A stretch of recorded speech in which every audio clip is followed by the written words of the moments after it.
pagi Bapak dosen dan teman-teman semua. Saya Hana. Saya akan mempresentasikan hasil CBR saya. Buku yang saya jadikan sebagai buku utama adalah buku Strategi Menggagas Pendidikan Bermakna karya Muklas Samani dan buku Strategi Belajar Mengajar karya Dr. Andes Syaiful Bahri Jamarah dan Dr. Andes Aswan Zain. Pada bab 1 buku ini, penulis menceritakan tentang pengalaman pribadinya saat ia menemui warga desa. Dan kunjungannya, pertanyaan dan ungkapan warga desa tersebut terus membebani pikirannya. 2 hari berikutnya, ia kembali menjumpai fenomena yang sangat menarik. Ketika mereka melintasi pos kamling, terdapat banyak anak muda yang ramai bercengkrama. Jumlah mereka lebih banyak daripada yang sebelumnya. Di sana, anak-anak banyak belajar matematika, IPS, dan sebagainya. Tetapi yang dipelajari itu tidak cocok dengan bagaimana cara berdagang agar dapat untung besar. Kerja keras, ulet, dan berpikir dengan cepat di sekolah, padahal itu penting bagi berdagang. Oleh karena itu, sangat wajar jika orang tua mereka mempertanyakan, untuk apa anak harus sekolah, jika setelah itu justru menjadi beban orang tua. Tampaknya, kerisauan terhadap praktik pendidikan ini tidak hanya terjadi di Indonesia. Robert T. Kiyosaki, orang Jepang kelahiran Hawaii yang kini terkenal dalam bukunya Rich Dad Poor Dad, juga mempertanyakan isi pendidikan di negaranya dengan menulis buku dengan judul provokatif, If You Want to Be Rich and Happy, Don't Go to School. Dalam buku itu, Kiyosaki menyimpulkan pendidikan selama ini tidak memberikan bekal untuk menghadapi kehidupan nyata. Menurut Michael Porter, profesor administrasi bisnis di Harvard Business School, sebaliknya, orang tua maupun guru tidak hanya berpikir tentang how to do, tetapi juga harus berpikir what to do tampak relevan untuk direnungkan. Pada bab kedua dibahas tentang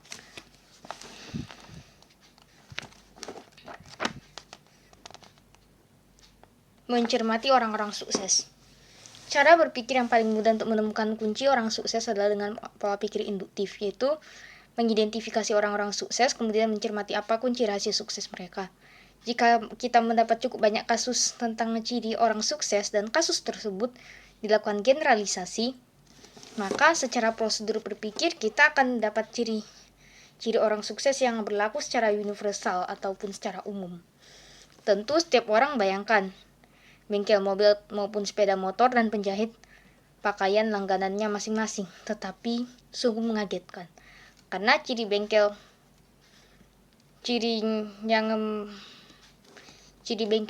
mobil maupun motor yang dimau favoritan mereka malah relatif sama dengan ciri penjahit yang laris. Namun yang membedakan hanya keahliannya, yang terdiri dari ahli memperbaiki mobil dan motor dan ahli menjahit baju, sedangkan ciri yang lain sama. Dengan demikian, ciri-ciri yang diajukan untuk bengkel kendaraan favorit maupun penjahit yang laris tersebut diduga merupakan ciri yang bersifat umum, yaitu ciri penjahit maupun tukang bengkel yang baik, sehingga mereka memiliki banyak langganan. Perilaku orang yang dianggap sukses oleh peserta pelatihan dari berbagai profesi dan juga oleh banyak mahasiswa pascasarjana dan peserta pelatihan tersebut mencakup ahli dalam bidang kerjanya, jujur, disiplin, bertanggung jawab, kerja keras, ulet, pantang menyerah, kreatif, pandai bergaul, pandai memanfaatkan kesempatan, pandai memecahkan masalah, dan berani mengambil risiko. Orang yang sukses saat mungkin berposisi sebagai anak buah dan juga bapak buah atau pimpinan. Oleh karena itu, pandangan pimpinan terhadap anak buahnya yang baik dan pandangan anak buah terhadap pimpinannya yang baik juga perlu digali. Kalau rangkuman ciri anak buah yang dipercaya dan bapak buah yang ideal tersebut dibandingkan dengan ciri-ciri orang sukses, muncullah ciri-ciri baru. 2 dari ciri-ciri baru yang muncul tersebut pada anak buahnya terpercaya, yaitu berdedikasi dan pandai bekerja sama dengan teman. Untuk posisi pimpinan ideal, muncullah ciri-ciri baru, yaitu berwawasan luas, tegas, memperhatikan anak buah. Jika dicermati, dan dedikasi sebenarnya merupakan perwujudan tanggung jawab terhadap tugas yang diemban, sehingga berdedikasi dapat diintegrasikan pada ciri tanggung jawab. Ciri memperhatikan anak buah dapat diintegrasikan pada suka menolong. Jika kita menggunakan pola pikir induktif, yaitu menarik simpulan dari fakta empiris di lapangan, maka hasil wawancara dengan banyak peserta pelatihan dari berbagai daerah dan mahasiswa pasca sarjana beberapa jurusan dan beberapa angkatan tersebut, kita dapat mengambil simpulan tentang ciri-ciri orang sukses.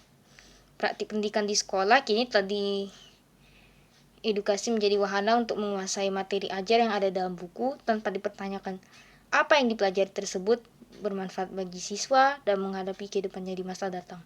Oleh karena itu, sangat wajar kalau pendidikan tidak dapat memenuhi harapan orang tua, yaitu memberi anak bekal untuk menggapai kesuksesan. Pada bab ketiga dibahas tentang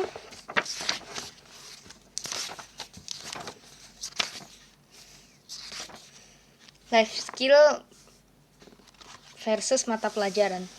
Menurut Undang-Undang Nomor 20 Tahun 2003 Pasal 26 Ayat 3 tentang Sistem Pendidikan Nasional, pendidikan non-formal meliputi pendidikan kecakapan hidup, pendidikan anak usia dini, kepemudaan, pendidikan pemberdayaan perempuan, keaksaraan, keterampilan, dan pelatihan kerja, kesetaraan, serta pendidikan lain yang ditujukan untuk mengembangkan kemampuan peserta didiknya.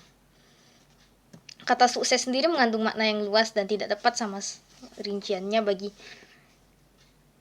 setiap orang. Seperti yang disinggung pada bab sebelumnya, tentu saja orang tua tidak ingin anaknya hanya sukses dalam aspek karir dan materi, namun gagal dalam membina rumah tangga.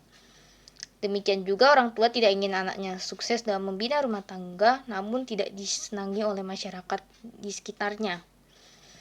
Jika peran manusia dalam kehidupan dapat diidentifikasi, kita dapat melakukan analisis untuk menemukan kecakapan hidup yang diperlukan untuk melaksanakan peran tersebut. Jika kecakapan hidup dapat ditemukan, maka kita dapat menyiapkan pola pendidikan yang mampu mengembangkan kecakapan tersebut, baik itu untuk dilaksanakan di keluarga maupun di sekolah. Sebagai pribadi yang mandiri, seseorang dituntut untuk mampu menghadapi dan memecahkan problema yang dihadapi. Dalam pekerjaan tentu saja selalu ada problema yang harus dipecahkan. Dan bahkan orang yang tidak bekerja, dalam arti mencari uang seperti ibu rumah tangga, juga selalu menghadapi problema atau masalah. Pada bab 4 dijelaskan tentang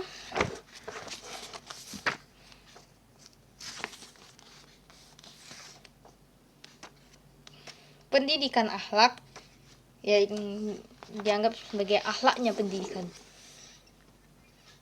Dalam Undang-Undang Sistem Pendidikan Nasional Nomor 20 Tahun 2003 disebutkan bahwa pendidikan bertujuan untuk mengembangkan prestasi peserta didik agar menjadi manusia yang beriman dan bertakwa kepada Tuhan Yang Maha Esa, berakhlak mulia, sehat, berilmu, cakap, kreatif, mandiri, dan menjadi warga negara yang demokratis serta bertanggung jawab. Pertanyaan yang muncul adalah bagaimana merancang dan melaksanakan pendidikan yang bersuasana akhlak mulia itu. Hal itu merupakan tantangan bagi semua pihak yang merasa peduli pada pendidikan. Tantangan itu rasanya tidak mudah dan banyak pihak yang meragukannya. Perasaan pesimis seperti itu mungkin beralasan, tetapi sekaligus sangat menyedihkan. Kalau lembaga pendidikan seperti sekolah, pesantren, dan lainnya yang sejenis sudah tidak dapat diandalkan untuk mengembalikan akhlak siswa, terus kepada siapa perbaikan akhlak anak bangsa ini digantungkan. Dalam berbagai kesempatan penataran, hal itu telah dikemukakan oleh si penulis kepada para guru, yaitu bagaimana pendidikan dapat menjadi awal pertumbuhan akhlak siswa.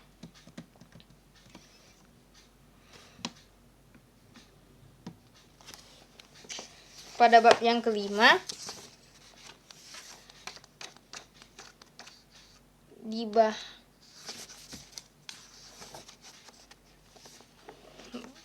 tentang merancang pendidikan untuk kehidupan. Kita ingin merancang kurikulum yang tidak memisahkan anak dalam kehidupan kesehariannya, sebagaimana yang diuraikan pada bab mengapa anak harus sekolah. Kita ingin merancang kurikulum yang dapat mengantar anak untuk menjadi sukses sebagaimana yang diceritakan terlebih dahulu. Menurut Peter Sage, pendidikan dilandasi dengan suatu asumsi dasar yang kini perlu dipertanyakan kebenarannya. Beberapa asumsi yang kurang tepat adalah yang pertama, asumsi bahwa tujuan pendidikan adalah mempelajari ilmu pengetahuan. Oleh karena itu, kurikulum yang dikembangkan berdasarkan ilmu pengetahuan dan materi ajar yang diambilkan dari teori dan konsep ilmu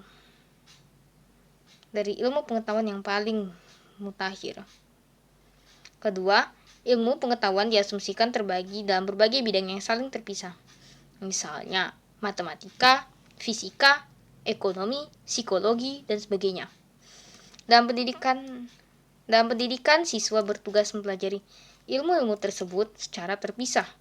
Mungkin memang benar ilmu pengetahuan terkotak-kotak, atau mungkin kita yang mecah belah itu sekadar untuk memudahkan untuk memahaminya, sedangkan hakikatnya ilmu pengetahuan merupakan suatu kesatuan yang saling terkait. Ketiga, belajar itu berlangsung di ruang kelas dan bersumber dari buku mata pelajaran.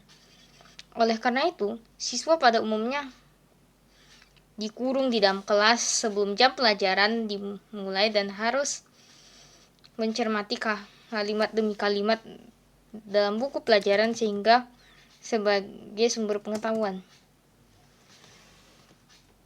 Keempat, anak diasumsikan tidak dapat belajar sendiri sehingga guru harus mengajarinya.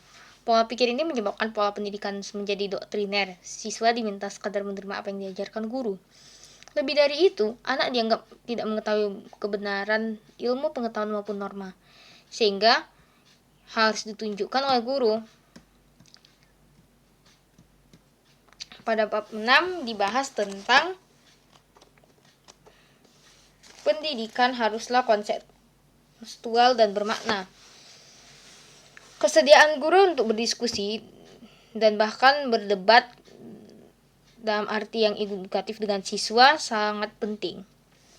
Ketika menjelaskan tentang sesuatu, guru yang baik tidak akan beritahukannya secara langsung, tetapi memancing dengan ilustrasi atau pertanyaan, sehingga siswa dapat menyimpulkannya sendiri.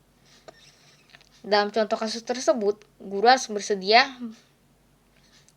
berdiskusi bahkan berdebat dengan siswa atau siswinya untuk menggiringnya sampai memperoleh kesimpulan yang benar. Diskusi dalam hal ini bukan untuk membantah pendapat siswa, tetapi memberi pertanyaan pancingan. Sehingga tanpa terasa siswa akan tergiring untuk menyimpulkan sendiri tentang konsep atau teori yang sedang ia pelajari. Joyful learning adalah belajar dengan situasi yang menyenangkan. Menyenangkan di sini berarti mampu membuat siswa menikmati situasi belajar atau suasana belajar, sehingga mereka tidak usah diawasi lagi oleh siapapun. Anak akan belajar. Belajar dalam arti luas bukan hanya membaca buku atau mengerjakan soal ulangan maupun tugas yang telah diberikan oleh Bapak Ibu guru, tetapi berdiskusi tentang berbagai hal lalu dikaitkan dengan pengetahuan yang sudah dipelajari juga merupakan bentuk belajar yang baik. Pada bab ke-7 dibahas tentang siapa yang menilai hasil pendidikan. Secara ideal, prestasi siswa di sekolah seharusnya paralel dengan kesuksesan yang bersangkutan saat mereka sudah dewasa dan bekerja. Paling tidak keduanya tidak bertentangan. Oleh karena itu, jika fakta selama ini keduanya tidak paralel, perlu dicari permasalahannya. Memang hal itu tidak mudah, karena keduanya tidak sama situasinya.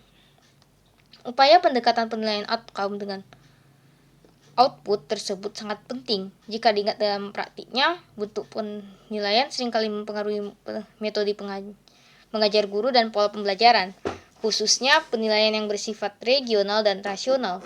Sebagai contoh, bentuk ujian nasional atau UN sangat mempengaruhi cara mengajar guru. Untuk maksud itu, ada baiknya diperhatikan nasihat Van Zolligen dari University of Nijmegen yang menyatakan, guru harus membiasakan siswinya menghadapi problema nyata atau real problems atau masalah di dunia nyata di masyarakat, atau paling tidak tiruan dari itu, sehingga melatih mereka mengembangkan kemampuan kunci atau key qualification yang diperlukan untuk kehidupan mereka nanti. Memang tidak mudah untuk membuat soal-soal penilaian autentik, karena tidak mudah memperoleh peristiwa keseharian yang cocok dengan topik yang dipelajari oleh siswa. Untuk itu dapat digunakan penilaian autentik rekaan atau shadow authentic evaluation, yaitu soal rekaan yang dibuat mendekati peristiwa autentik. Pada bab 8 dibahas tentang berbagi peran dalam pendidikan. Banyak ahli yang menyatakan bahwa dalam pendidikan, peran pertama yang harus dilakukan oleh orang tua adalah memfasilitasi anak sehingga dapat belajar dengan baik. Memfasilitasi mengandung dua aspek fisik dan psikologis. Dalam aspek fisik, orang tua diharapkan dapat menyediakan tempat belajar yang nyaman, buku dan bahan ajar yang memadai, serta fasilitas yang lain yang diperlukan anak sesuai dengan tingkatan dan jenis pendidikannya. Berbagai studi menyimpulkan bahwa fasilitas yang paling penting untuk dilakukan orang tua untuk pendidikan anaknya adalah fasilitas psikologis. Fasilitas fisik yang disediakan tidak akan banyak, artinya jika fasilitas psikologis tidak ada. Walaupun anak diberi ruang belajar yang nyaman, buku dan alat lainnya secara lengkap, namun jika situasi belajar tidak akan kondusif, anak tidak akan terdorong untuk belajar maksimal. Agar proses pendidikan berjalan ideal, sebaiknya semua lingkungan tersebut seirama, sehingga anak tidak mengalami kebingungan mana yang harus diikuti. Guru dan orang tua harus memiliki program bersama yang paling tidak memuat kompetensi apa yang harus dicapai oleh siswa maupun siswi pada periode tertentu. Bagaimana cara mengembangkan kompetensi? Apa peran yang harus dilakukan oleh guru dan orang tua, dan bagaimana cara mengetahui apakah kompetensi tersebut sudah tercapai? Intinya, dua pertanyaannya yang harus dijawab oleh guru dan orang tua adalah what dan how.